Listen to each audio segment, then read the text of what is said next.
people who come to work simply for working. They play the instruments, they tootle, just come to work and wait for salary. And there are people who really serve the art of music.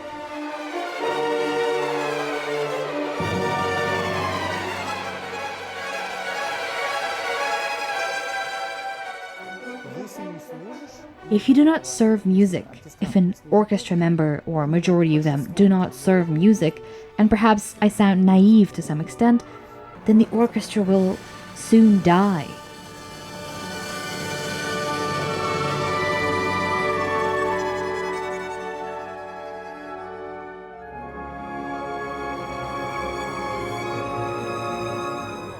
We all strive for some ideal performance, if it exists at all, and we must do it in order to perform at the highest world level.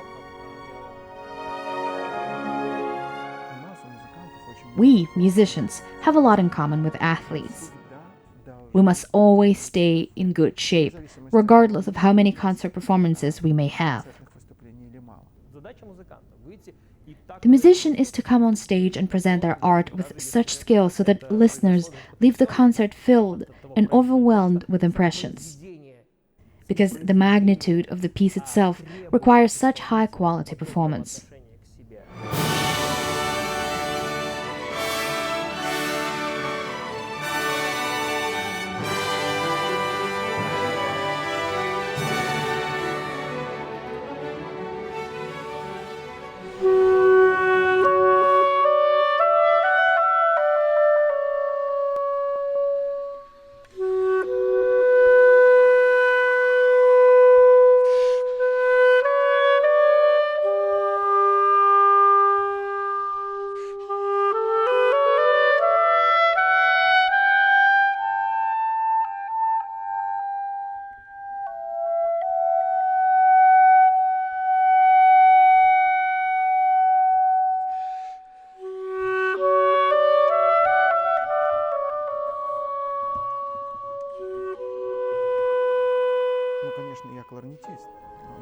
I'm a clarinetist, of course, but in my opinion, at least among all woodwind instruments, clarinet has the richest and the most expressive performing techniques.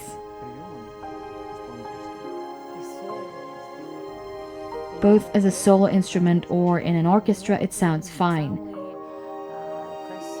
And many of the most beautiful solo parts in operas and ballets were assigned specifically to clarinet.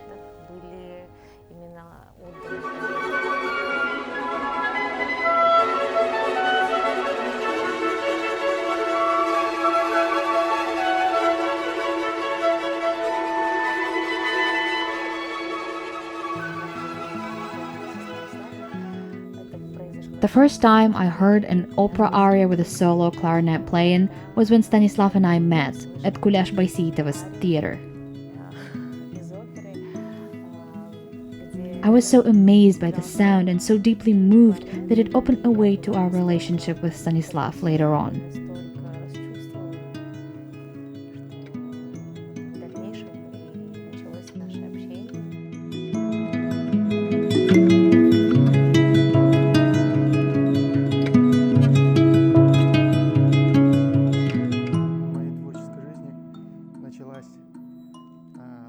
My musical career started when I was 4.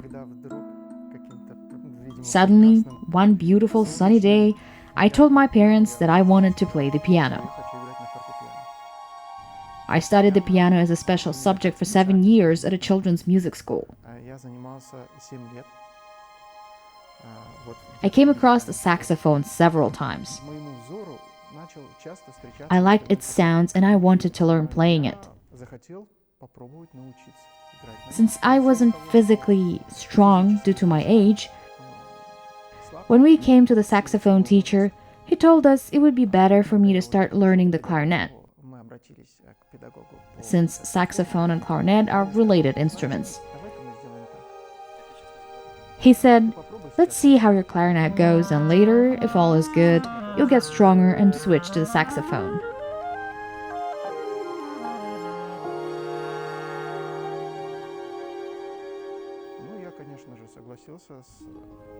I certainly agreed with the teacher, and after so many years in music, Looks like physically I'm still not ready to switch to saxophone.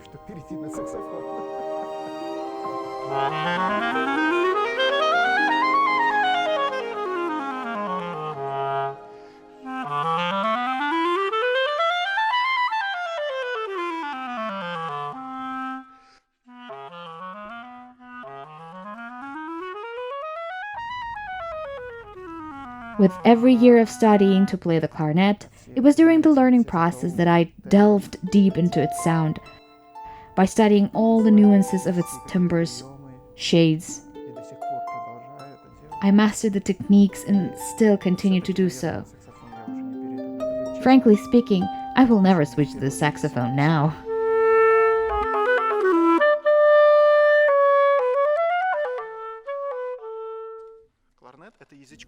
Clarinet is a reed instrument. Its sound is produced through a tonguelet, or as clarinetists call it, the cane. We insert the cane in its place, closing this opening on the mouthpiece, almost to the end, and clamp it. And when we blow across it, the cane begins to vibrate, producing a sound. Cane is also used in other woodwinds, the bassoon and the oboe, but they have a double cane, no mouthpiece, unlike the clarinet. And they have two canes, on top and bottom. A cane is a small whistle made from reeds, a very short-lived and expensive thing. Reeds are imported, we order them from abroad. And all depends on this little piece of cane. Each cane is used in different performances. Some of them produce low notes well, some high notes. One sounds good at piano. Another won't give a piano, but only make loud sounds. We put a cane on the bassoon and start.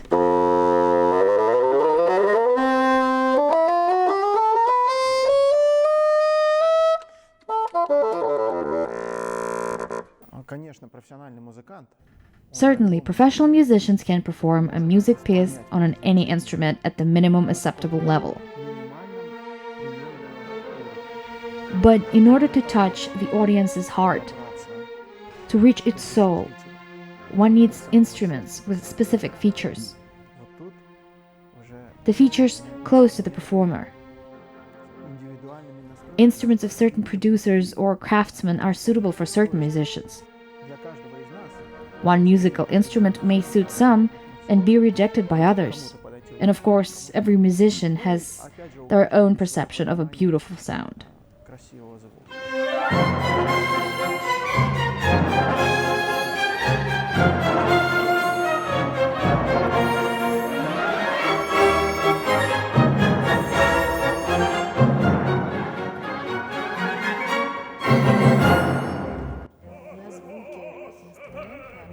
Many factors can affect the sound of an instrument. A bit more humid air and wood behaves differently. Slightly drier air, a completely different sound. A bow's touch on the strings will always change depending on weather conditions and other factors. And yes, it may happen that some note will fail today, and you think, well, I've practiced so much, I've memorized the part, yesterday everything was perfect, but today it just won't go.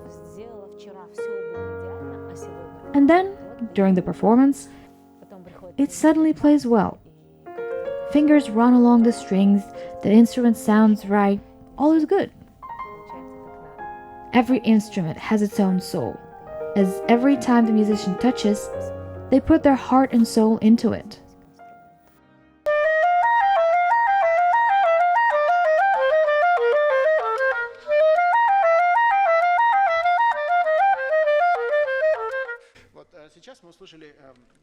Now, we've heard the introduction to this piece. Sanjar, I would ask you to mind these commas printed in the sheet music and reflect them in your playing. I'd probably play it in this way.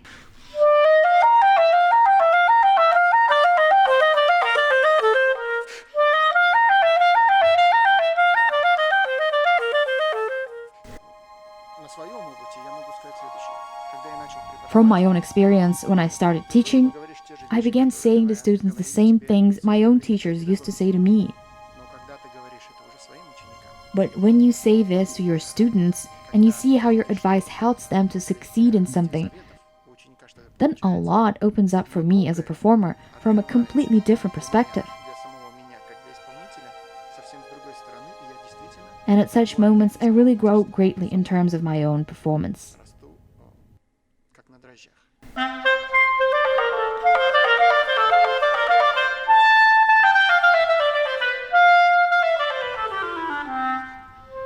And most of all, I like to draw analogies when I explain something to students. Sometimes a student can perform some episode. It either won't work out technically or intonationally. They can study a piece for a day, 2, a week. Then they come to my lesson and I tell them, do it like this, just raise the clarinet a little higher, or pull this note a little longer. Or I offer to imagine that the sound here resembles a car passing by, and now it accelerates, fast or slow. And you should convey this perception by drawing an analogy. It is very exciting. For me, teaching is an integral part of my creative work.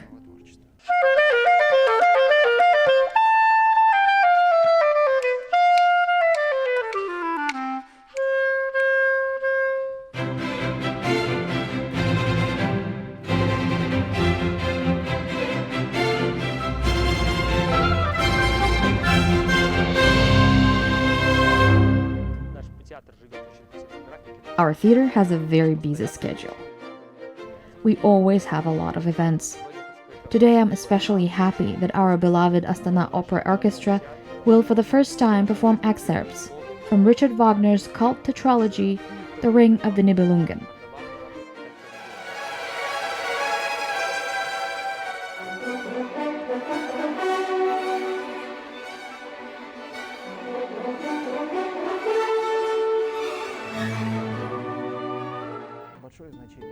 The conductor's level is of great importance, his professional level namely. Since our theater's opening, its life has always been very exciting and diverse. And with the arrival of Maestro Buribayev, life there became even more vibrant. He's very fond of German music. He loves all music, but most of all, as I see it, he loves Mahler and Wagner, because he has already played these composers' symphonies here.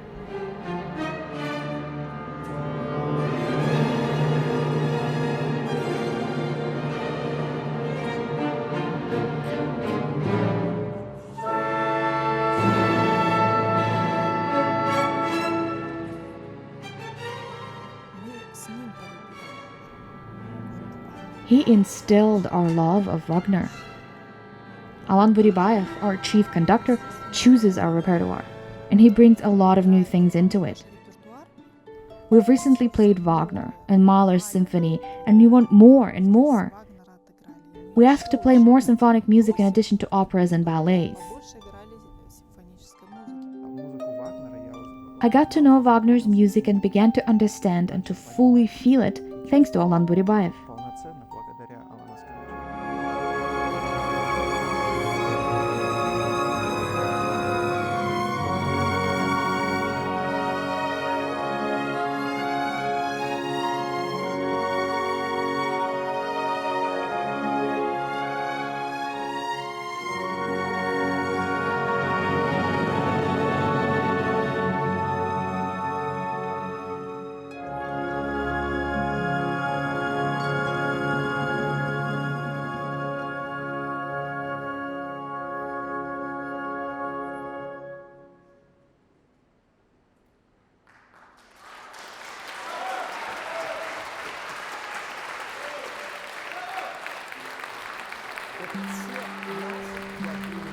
All of us, I think, classical musicians on the planet, are united by careful and reverent attitude towards classical music.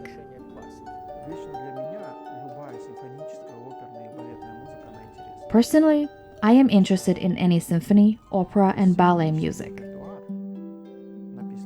The entire symphonic repertoire and all classical music written over the human history is very extensive. I really hope that during my entire performing career, I will have enough time to play as many pieces as possible. но постараюсь сыграть как можно больше.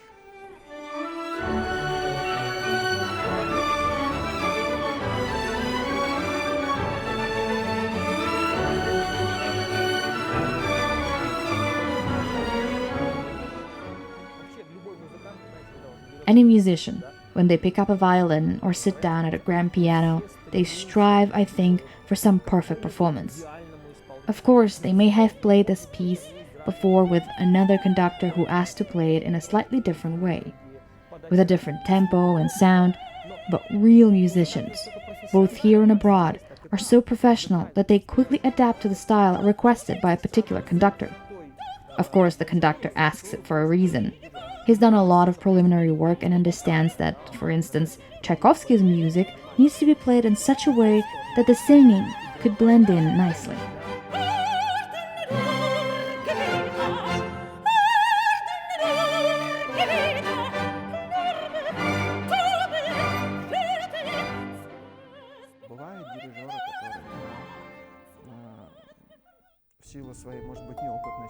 There are conductors who, due to their inexperience or for other reasons, can't find a way with the orchestra and its members. The rehearsals are not very fruitful or creative, but then, at the second or third rehearsal, mutual understanding is found and everything falls into place.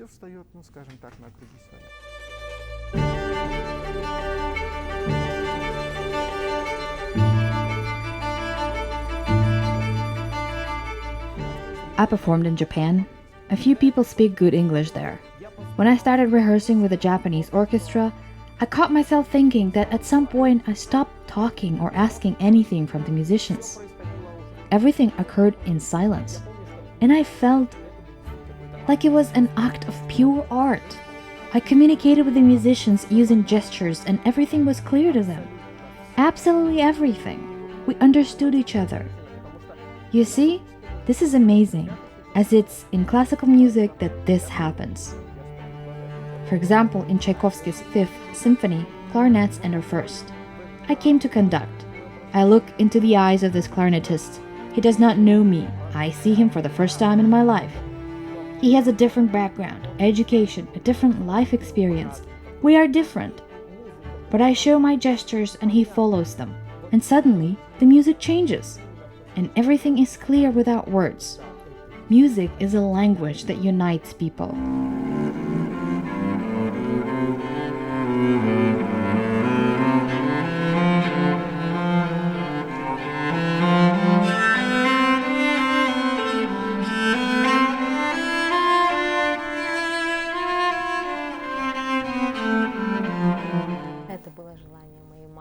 It was my mom's wish. She pictured me on a stage playing a big, shiny, grand piano. And she sent me to a piano class in the city of Pavlodar. I studied there for 3 years. When my mother heard about a music academy opening in the new capital of Kazakhstan, with a continuous school, college, university education system, it became the #1 goal for me to enter that academy and study music professionally. There were lots of people seeking admission. We sat in this huge queue. While mother was waiting for my performance, I decided to take a walk through the building and came to the floor where a cello lesson was going on. I was fascinated by the instrument and by its bow. The cello seemed much more interesting to me than the piano. I liked it and I said, "Mom, I like this bulky thing. It's so nice and big. It has such a wonderful stick." When my future teacher saw me, she immediately looked at my fingers and said, "Perfect little hands for a cello. We must transfer you to the cello class now." We quickly went to get my mother. Mom was in tears. My dream was for her to play the piano. And she was told, "Believe it or not, the cello is such a beautiful instrument with wonderful sound. Zarina will play in an orchestra. She will see the world." The teacher was absolutely right. It all happened exactly as she predicted.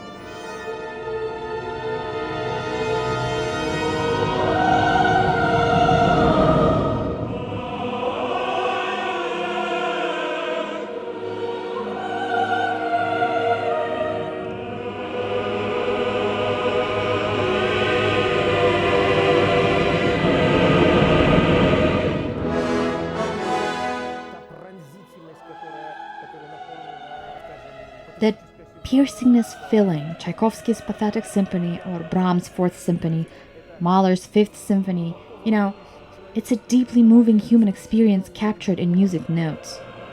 And my task is to get very close to this emotional experience. We played Mahler's Second Symphony, then the Eighth Symphony with 1,200 musicians on stage and 1,200 people in the hall. Such a confrontation. The magnitude, coming from the composer first of all. How could one hear all this somewhere deep inside and then capture it in the sheet music? There were several groups of us from different cities and countries. Imagine, the conductor goes to, let's say, the city of Karaganda and works for a week with their orchestra to learn a symphony with them. As the symphony was originally written for an ordinary orchestra of 100, not 1,000 musicians. Imagine having to prepare 10 orchestras. Then we flew to Italy and learned the symphony with their orchestra. This is probably Buribayev's genius, because he was born a conductor.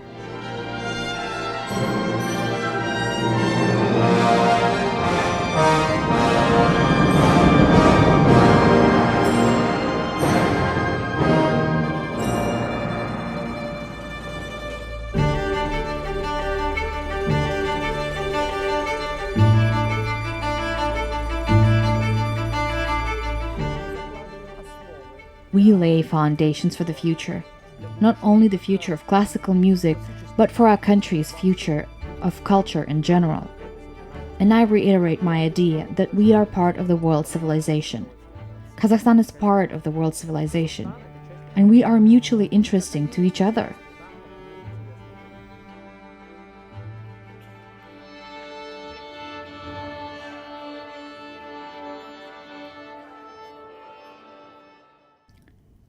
I love the moment when the hall turns dark. You realize the entire audience is focused on you. You estimate its approximate size before the lights go down, and then someone inevitably starts taking photos. One flash here, two, third one there, and God forbid you should glance there. It is blinding, and you may fail to see the sheet music. If you don't know the sheet music by heart, you can get confused. It is indeed a big problem for us. It's a heartfelt cry that I sometimes want to send to the audience. Turn your phones off. Some people feel as if they must take a photo and capture everything on camera to take a selfie. Look, I'm here with this remarkable singer performing over there and the orchestra wonderfully performing solo. Why not just capture it in your mind without a phone? You came to the theater after all. Watch the play, enjoy, and tell your friends afterwards. Why take photos during the performance anyway?